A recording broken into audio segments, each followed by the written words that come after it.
Let's talk about the peripheral nerves of the upper limb, review them, and let's learn about their some of the very important injuries. I will be talking about the main and major injuries. I'll not be going into the minor details.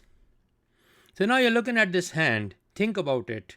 There is some kind of deformity which has been visible to you, and this is called a claw hand. Now we have different type of claw hand, and that we will be learning how these claw hands are related to different peripheral nerves. And my main target today, I'll be focusing primarily on main five major nerves, and these are axillary, musculocutaneous, median, ulnar, and radial nerve. Out of these nerves, the radial nerve is most commonly injured nerve in my upper limb, and it has better recovery and there are better outcomes. So let's see all about that what happened. So right now we start with this radial nerve. If you look at it, this radial nerve is the terminal branch, one of the terminal branch from my posterior cord. And we all know how the posterior cord is formed. I'm not going in those details. Right after its emergence, it runs behind, it goes towards the spiral groove, which is located on the posterior aspect of my humeral shaft. But before reaching there, it gives two branches in axilla, and these two branches, you can see yourself, they are going to innervate the long head of the triceps and the lateral head of the triceps. So they are innervated before this nerve enter into the radial or the spiral groove. So if I am showing you any fracture of the shaft of my humerus bone, don't get deceived that extension will be affected totally at the elbow joint. No, because the long head and the lateral head of my tricep muscle has already received their nerve supply through these muscular branches of the radial nerve before it enters into this radial groove. So extension will be a little bit weakened up but not lost at the elbow joint. So we should be looking at the big picture, and this is the primarily will be showing us a wrist drop, and that where we need to be more connected, more concerned. So after doing this, and there you can see the medial head that is getting its innervation when it is in the spiral groove. And then after that, it innervates my brachioradialis muscle. After innervating brachioradialis, you can see that now it has reached on the lateral aspect after crossing this journey, and there it's innervating my extensor carpi radialis longus, and then there is another muscle, the anconeus. They are innervated, and then this nerve, the radial nerve, changes its fate. It pierces the supinator muscle, it supplies it. And that is no more called as the radial nerve, it is now called as posterior interosseous nerve. And then it supplies extensor carpi radialis brevis, supinator itself, and then extensor carpi ulnaris, extensor digitorum, extensor digiti minimi, and then the remaining muscle, the abductor pollicis longus, extensor pollicis longus, extensor pollicis brevis, and extensor indicis. And its superficial branch has nothing left for any muscle, and it is only a cutaneous branch, and it runs superficially. I'm sure when you are revising your anatomical snuff box, you have seen that this superficial branch of the radial nerve was running in the roof of my anatomical snuff box, and then it's going and it is reaching to its final destiny. And we all know the distribution of this radial nerve, the sensory distribution of the radial nerve within our hand, and that is on the dorsum of the hand, and we have explained in the lecture of the hand, you can see it there. So we are good with that. So simply let's talk about injuries. If somebody is using some crutches, axillary type of crutches, and if they are ill fitted, they might cause compression on the posterior cord or the radial nerve. Or Saturday night fever, everybody knows about it. Somebody is drunk, and when you're drunk, you don't know how and where you are. You lost your consciousness. And then if there is a compression occurring on my posterior cord or radial nerve, there is hand adopts a position, but this is a temporary, this is not an injury. After some time it revives back. But this radial nerve, commonly seen injured, associated with the fracture of my mid shaft of humerus. That's a very common presentation. And the lower down, guys, every place it can be injured if the trauma, the impact of the trauma is directly involving this nerve.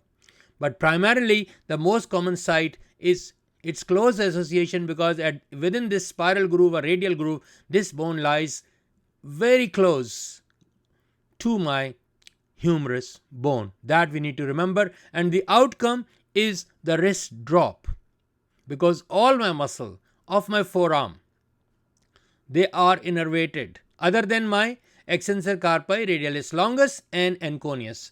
Rest of all these muscles, they are innervated by posterior interosseous nerve. That we need to know. So now let's come to the median nerve. So we all know this median nerve is primarily formed by what? The lateral cord and medial cord, they give two roots. These two roots join to form this median nerve. Median nerve has no supply in the axilla. It has no supply in my arm. It's primarily supplying my forearm flexors, and we all know the superficial, intermediate and the deep flexors. I'll not be reading their names. And then when it is running in my forearm, it passes between the two heads of my pronator teres muscle. So if there is an hypertrophy, pronator syndrome, the supply, the area, the muscle who are innervated by my median nerve, they can be affected, and then we lose flexion accordingly where it is, and then we can understand the flexion at the wrist, then these deviation because my flexor carpi radialis longus and brevis, flexor carpi radialis and flexor carpi ulnaris, that is not innervated by median nerve. So mainly the problem will be emerging at my wrist joint. And then if it is damaged here, then we'll be seeing what the problem associated with the thenar eminence muscle, and then the sensory supply on the palmar surface of my hand, 3.5 digits of my hand, they are innervated by this median nerve. Another very common location where this median nerve is exposed to injury, we learn about that, Colles fracture. It is going very close to the distal radius, and it's vulnerable there to be injured.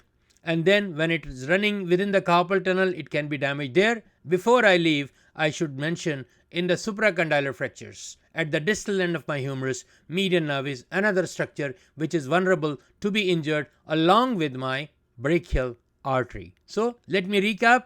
The median nerve its damage can be associated with the supracondylar fracture, that is in the arm.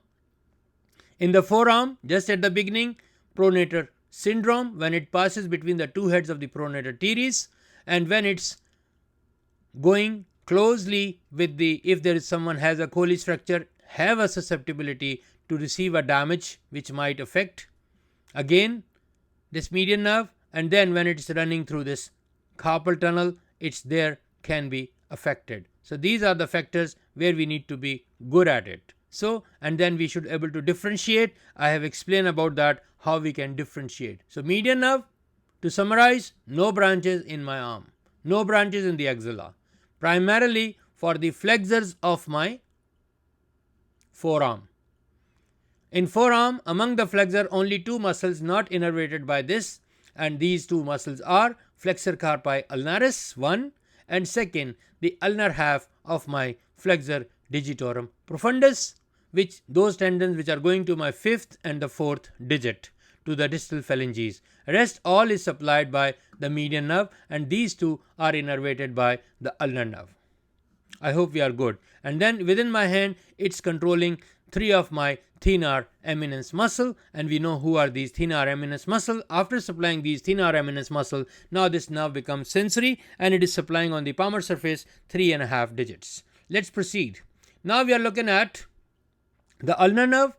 No contribution in the axilla, no contribution in the arm, but it goes very close to my medial epicondyle, it goes behind it. If someone has a fracture of medial epicondyle, we may suspect the injury. If it happens, it may damages partially or completely my ulnar nerve, and if that has been lost, we can see the non-functioning, poor functioning or malfunctioning of those muscles who are in the forearm. One is flexor carpi ulnaris, and second one is flexor digitorum profundus, which tendons, third and fourth, which are going to my third and fourth digit.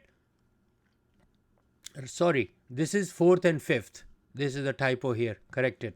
And then my ulnar nerve it's going down. Primarily, it innervates my hand, the intrinsic muscle of the hand.